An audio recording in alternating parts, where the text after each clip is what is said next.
Ahí está entrando Rabinovich, así que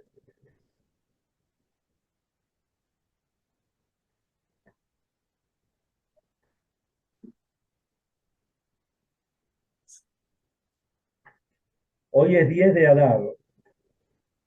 ¿Qué tal, Eduardo? ¿Cómo andás? Hola, ¿qué tal? ¿Mejor? Sí, bastante mejor. Baruch Hashem, Baruch Hashem. Bueno, hoy es 10 de Adar.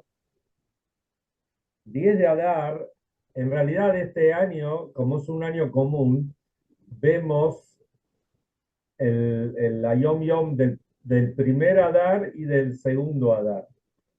El 10 de Adar uno es una nota que explica cómo decimos nosotros el Birkat Hamazon, cuáles son los párrafos previos a la plegaria después que comemos pan.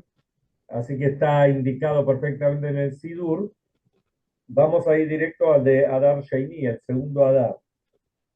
Dice, antes de viajar de su lugar de residencia, organice un fabrengen jasídico y reciba la brajá, la bendición de despedida de sus buenos compañeros. Tal como el consabido refrán, los hasidim no se despiden, pues jamás se separan con el viaje. Donde quiera se está, se es una familia. O sea y esto fue siempre, ¿no? Cuando uno se va, uno se despide. En realidad no se despide a través de un Fabrengen y después, bueno, después nos reencontramos y estamos siempre juntos. Si uno mira el Talmud, especialmente la Mishnah, en el tratado del Megilá, donde habla todos los temas relacionados con Purim, uno va a ver que la Megilá, si bien, no sé, los rollos de Esther, Megilat Esther, se leen, en general se leen el 14 de Adar. 14 de Adar es este próximo jueves por la noche y viernes, pero dice, está traído que por lo menos en la época del Talmud, se podía leer la Megilá a partir del 11 de Adar, o sea, lo que sería esta noche. ¿Por qué es esto? Porque había mucha gente que vivía en los campos, vivía alejada, y no podía ir en cualquier momento hasta el pueblo, hasta la ciudad para leer la Megilá, para escuchar la Megilá. Entonces, a partir del 11 de Adar, ya cuando iban, que por ahí iban al pueblo, a la ciudad, para hacer sus compras, entonces ya podían escuchar la lectura de la Megilá. Hoy en día no es así, hoy en día se lee, en todo el mundo se lee el 14 de eh, Adar, y en Jerusalén y ciudades que fueron amuralladas de la época de Yoshua bin Nun, el sucesor de Moshe, se lee un día después, aunque este año se lee igual que en todo el mundo, porque cae Shabbat, al caer Shabbat se lee igual que todos lados.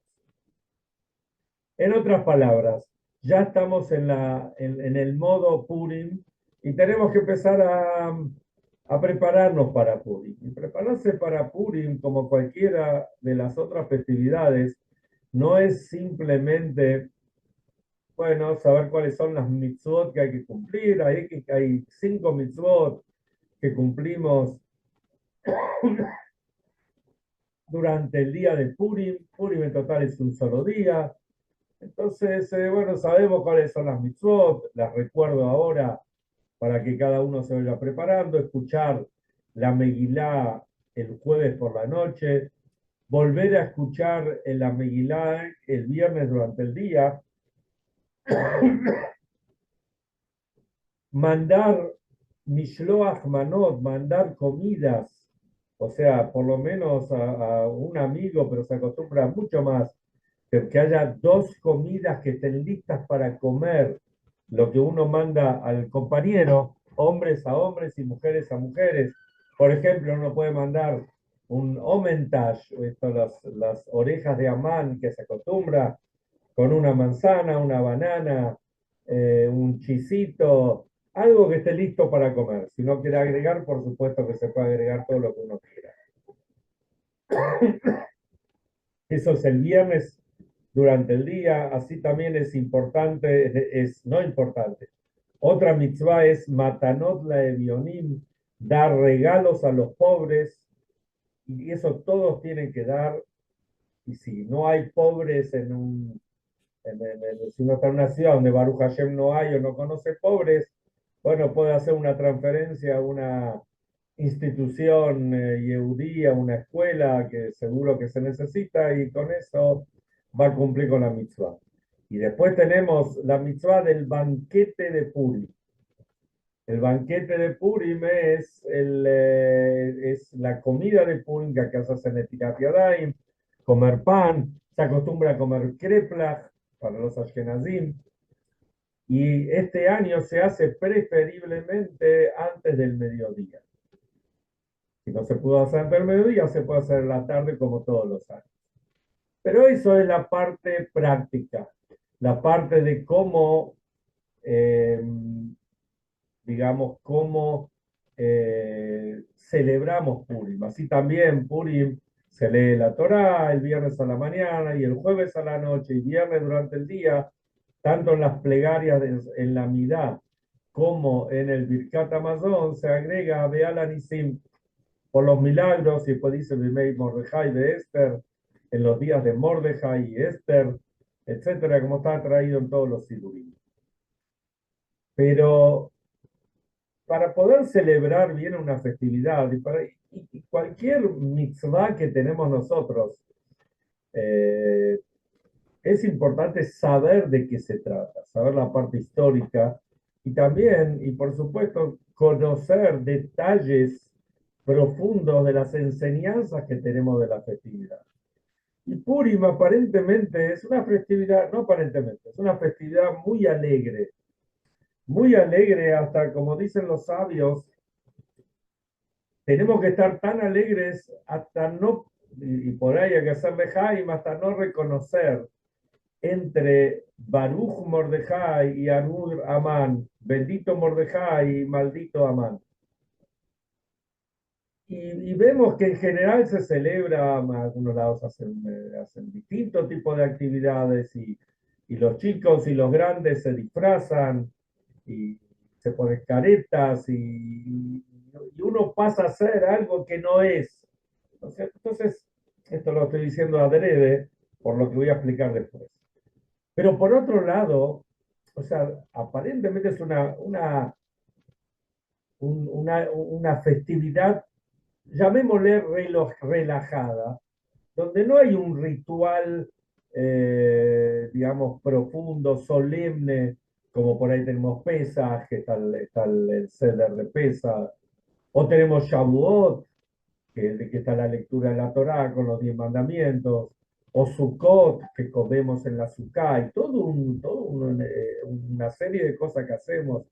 Ni que hablar la solemnidad que tenemos en Rosh Hashanah y Yom Kippur, hasta incluso Hanukkah, tenemos el día donde encendemos la menorá, al momento que encendemos la menorá es un momento de mucha elevación, pienso que todo lo que lo hacemos y nos reunimos con nuestras familias, esto nos inspira y nos eleva.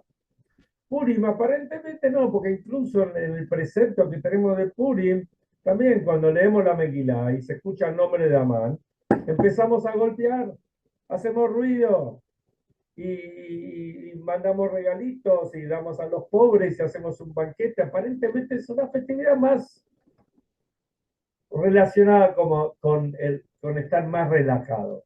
Sin embargo, y acá viene la otra parte, lo que quisiera explicar ahora en este shiur es, fíjense, el día más importante del año, el día más sagrado del año hebreo, es Yom Kippur, como todos sabemos, el día que Hashem perdona todos nuestros pecados, el día que el Kohen Gadol, el único día en el año, Ahad Bashanah, Hashem, el Kohen Gadol, el sumo sacerdote en la época del templo, entraba al Kodesh HaKodashim, a la parte más santa del templo, y ahí hacía todo el servicio. Había una solemnidad llegando a lo más alto de lo más alto como está traído en la Kabbalah y en el Hasidut y en la Halajá, etc. Ahora, ¿cómo lo nombra el día de Yom Kippur en la Torá? Lo llama con el nombre de Yom HaKippurim. Kippur quiere decir, viene de capará, viene de perdonar, de expiar los pecados. Pero también lo podemos traducir Yom HaKippurim, el día que es como Purim. Entonces, si estamos nosotros comparando Yom Kippur con Purim, no estamos comparando Purim con Yom Kippur, sino Yom Kippur con Purim. Quiere decir que tiene una cualidad especial. Purim, que se lo extrae, que Yom Kippur lo extrae de ahí. Y tal vez esto es uno de los mensajes más potentes, más puntuales y más profundos que tiene Purim. Y vamos a ir desde el principio. Pregunta el Talmud. ¿Cuál es el motivo? Sabemos que Purim, la historia, para contarla en pocas palabras, es que hubo un decreto, el rey había nombrado a un ministro que tenía todos los poderes y había plenipotenciario, podemos decir, y él, por distintos motivos, que para él lo vamos a ver en otro shiur, eh, digamos, y por la bronca, el odio que tenía a los Yehudim, decidió, y con permiso de la autorización y permiso del rey y el sello del rey, permitió que se puede eliminar al pueblo de Israel en un solo día. Y para eso hizo un Ipil Pur, dice. Hizo un sorteo. Purim viene de Pur, que quiere decir sorteo. El sorteo lo hizo el 13 de Nisan, o sea, 2 días antes de Pesach. Cuando hizo el sorteo, salió la bolilla que el pueblo va a ser exterminado, Dios libre y guarde, el 13 de Adar, o sea, 11 meses después. Y ahí se hizo un edicto, ese edicto se mandó a todas las ciudades y pueblos donde vivía gente. Y para que tengan una idea, el decreto de Purim fue el peor decreto que hubo en la historia del pueblo de Israel, valga la redundancia, en toda su historia. Porque el decreto era de exterminar a todos los judíos en un solo día. Ahasverosh, el rey Asuero de Persia, Persia en ese momento era la superpotencia, y él gobernaba sobre 127 naciones, como dice la Megilá, que iban desde Mehodu Beat Kush, desde la India hasta Etiopía. Todo el mundo civilizado o conocido estaba incluido dentro de esas 127 naciones. Entonces el exterminio en un día, o sea, con esto no quiero, Hasbe Shalom, menospreciar o quitarle el dramatismo, la desgracia, la tragedia que fueron el Holocausto y la Inquisición y las persecuciones de las hordas de Khmelnytsky, las cruzadas y tantos otros momentos terribles de la historia. Pero aniquilar al pueblo, un decreto de aniquilación del pueblo en un solo día, fue Purim. Y Purim viene después de una etapa donde el pueblo de Israel relativamente estaba en una buena posición con respecto al gobierno. Pregunta el Talmud. Entonces, si es así, ¿por qué vino el decreto? Que está bien, Amán podía ser un gran antisemita, pero también tiene que haber algún motivo espiritual que llevó a esto. Entonces, ¿cuál es este motivo? Pregunta el Talmud. El Talmud da dos motivos. Un motivo es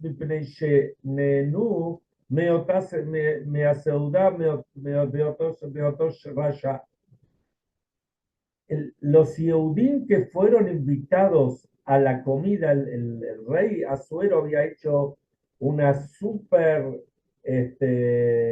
banquete que invitó a todas las personalidades y a todas las comunidades, y este banquete duró semanas, y el banquete había decoradores y había party planner. Vieron como hoy se usa un wedding planner, un party planner. Bueno, como cuentan, si van a leer la Megilá, van a ver que en esas fiestas había comida para tirar por todos lados, con bebida, con alfombras y con decoraciones, todo lo que se podía ocurrir. Y ahí fueron invitados los Yehudim. Y uno podría pensar, bueno, fueron castigados porque no comieron kasher. Y no es así. Dice que a cada pueblo, a cada persona se le daba lo que quería, lo que necesitaba, lo que pedía. O sea que para los judíos les sirvieron kosher food, comida kosher. Entonces, ¿cuál fue el pecado? El pecado fue que ellos disfrutaron de esa comida. Como está traído que el rey Asuero, según su cálculo, esto era ante la destrucción del primer templo digamos, y después que terminó el exilio para el segundo templo, para la construcción del segundo, según el cálculo que él había hecho, el templo ya tenía que estar reconstruido. Como no estaba reconstruido, entonces él celebró todo esto. ¿Y cómo celebró? Ellos tenían todo lo que les había quedado del primer templo. Entonces él se vistió con las vestimentas del Cohen Gadol. Y estaban todos los utensilios del Bet HaMikdash, estaban ahí en esa fiesta, que era una burla para nuestro pueblo. Y los Yehudim tuvieron provecho de estar en ese banquete. Por eso fueron castigados. Así trae el Talmud. Un segundo motivo que trae, que dice Rabbi Shimon Bar Yochai, es porque en una época previa, en la época de Nebuchadnezzar Rasha, del malvado Nabucodonosor, que fue el que destruyó el primer templo babilonio, después Persia conquistó Babilonia, hoy en día sería Irak e Irán. Entonces cuenta, dice que en esa época hicieron idolatría, se arrodillaron los Yehudim a una idolatría. Le preguntaron los alumnos a Rabbi Shimon Bar Yochai, ¿cómo puede ser? ¿Realmente lo sentían? No, no lo sentían, pero lo hicieron. Y esto llevó al decreto de Purim. Ustedes saben que si los Yehudim, si algún Yehudí hubiese dicho, bueno, yo dejo mi judaísmo, paz de Shalom, y me sumo al paganismo que había en ese momento ahí en Persia, no hubiese sido castigado. Sin embargo, está traído que no hubo un solo Yehudí que dejó de lado su fe. O sea que llegaron hasta el nivel de Mesirut Nefesh, al nivel de sacrificio por ser un Yehudí, por la Torah, las mitzvot, que nunca habían tenido antes.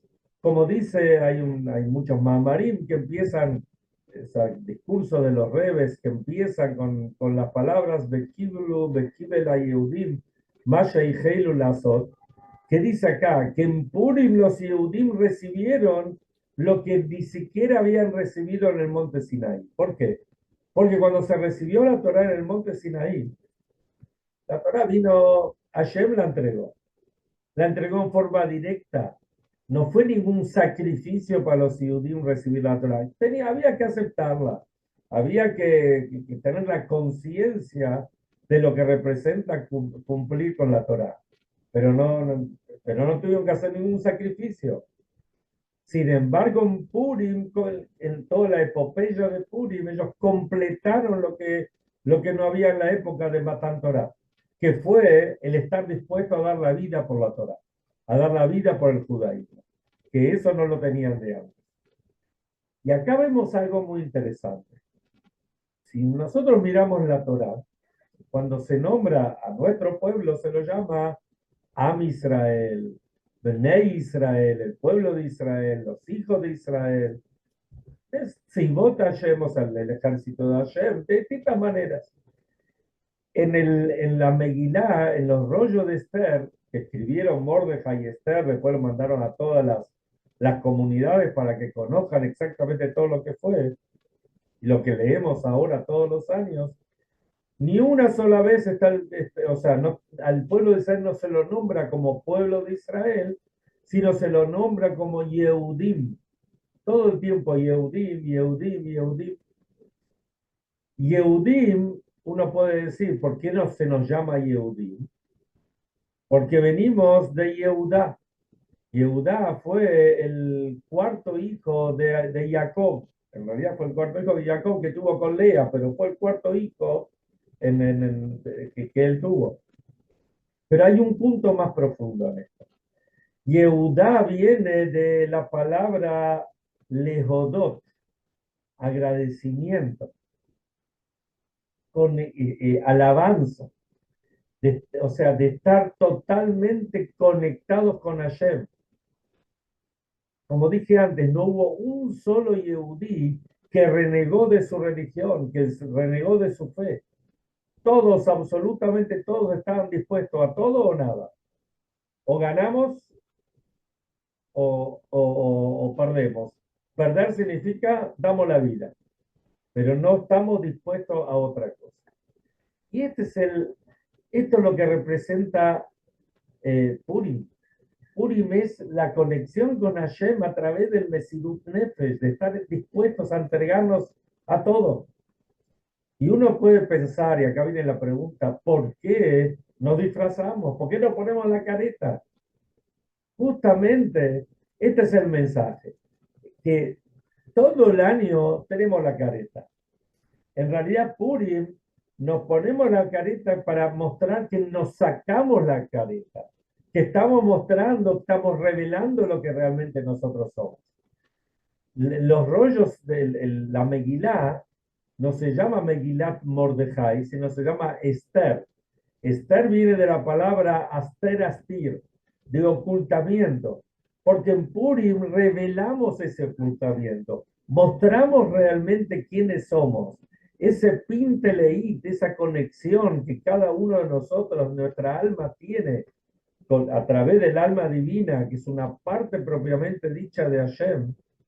Esta conexión que tenemos es algo que imborrable, es algo que no se puede cortar, es algo que lo tenemos porque estamos conectados con Hashem, con nuestra Neshama, de una forma eterna. Y esto es lo que sale a la luz en Purim.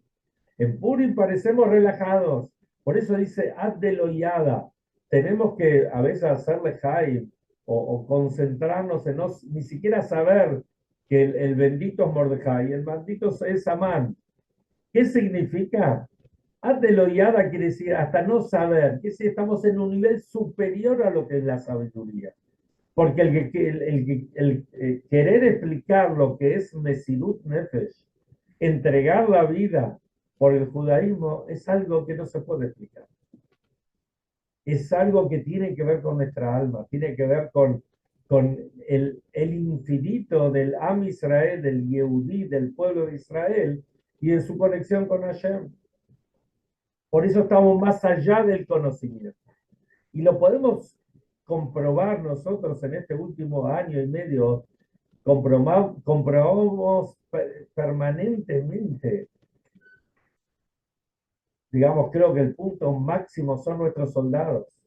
Los soldados de Israel, de Tzal, que salieron a defender al pueblo de Israel, a dar vuelta, a transformar la situación y a entregar la vida totalmente. Más aún, y sabido que un montón de soldados que fueron heridos querían curarse no para volver a casa, sino para volver al frente, porque decían, ¿cómo yo, estoy acá, yo estoy sano y mis compañeros están en el frente. Esa conexión que hay entre el Am Israel con la tierra de Israel, con Hashem, es algo que no tiene explicación. Pero no tiene explicación, uno puede decir, bueno, aquella persona que es observante, aquella persona que sabe, bueno, se entiende, que ya sabe cómo es, ya tiene ese sentimiento, está preparado.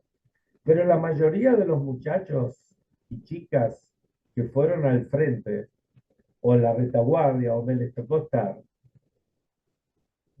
son muchachos y chicas que por ahí no tuvieron, lamentablemente, esta preparación. Y sin embargo, lo hicieron y lo hacen. Y lo van a seguir haciendo permanentemente. Y si le vamos a preguntar a ellos por qué, no lo van a saber explicar. Cuando estuve ahora bueno, en Estados Unidos, entonces, bueno, una de mis hijas nos pasó, vieron, hoy tenemos Spotify. Y en Spotify cada uno tiene su lista de canciones, digamos.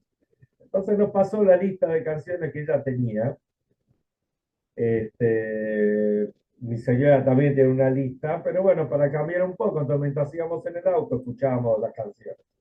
Y una de las canciones que escuchamos es una canción que dice, que está basada en una letra de la Tefilá que dice, Elokai Neshama Shenatata Bi Teora, y que lo decimos todas las mañanas, Hashem, el alma que insuflaste en mí, que me diste a mí, es pura, y tú la creaste, y tú la formaste, y tú la vas a devolver en el futuro, cuando venga Mashiach, todos los días lo decimos.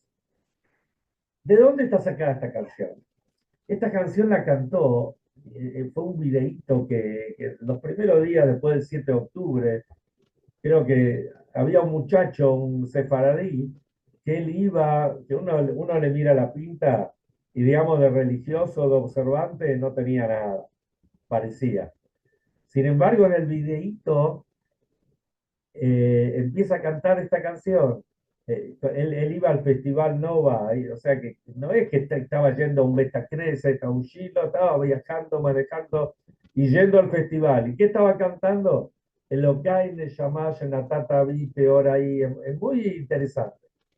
Entonces los hermanos, porque se ve que es una canción que cantaban en la casa, los hermanos la grabaron, la canción con música, en un estudio, todo, y al final de la canción eh, ponen el pedacito que está grabado donde canta este muchacho que después fue asesinado ahí en el festival.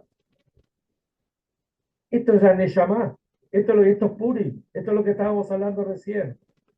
El muchacho que era Shabbat, y era Simchat Torah, y estaba manejando, estaba viajando, iba a un lugar donde en la mitad había un Buda y había un montón de judíos, no sé si tenía algo, todo eso. Lo que tenía que eran Yehudim los que iban. Sin embargo, ¿qué estaba cantando él? Elokai Neshama Shenatata Vite Orai. Hashem, mi Dios, no decía Hashem, mi Dios, Elokai, Neshama, el alma que me diste a mí, es un alma pura, etcétera, etcétera. Estos Yehudim que aparentemente están perdidos o están, vaya a saber en qué, con esa pureza y esa conexión, junto con todos los Yehudim del mundo, son los que vamos a traer al Mashiach, que sea inmediatamente. Y este Purim, por eso Purim es Yom Kippur, es como Purim, porque Yom Kippur es el mismo mensaje, es el mensaje de la conexión profunda interna que va por encima de nuestro raciocinio que tenemos con Hashem. Y esto es lo que va a traer al Mashiach inmediatamente.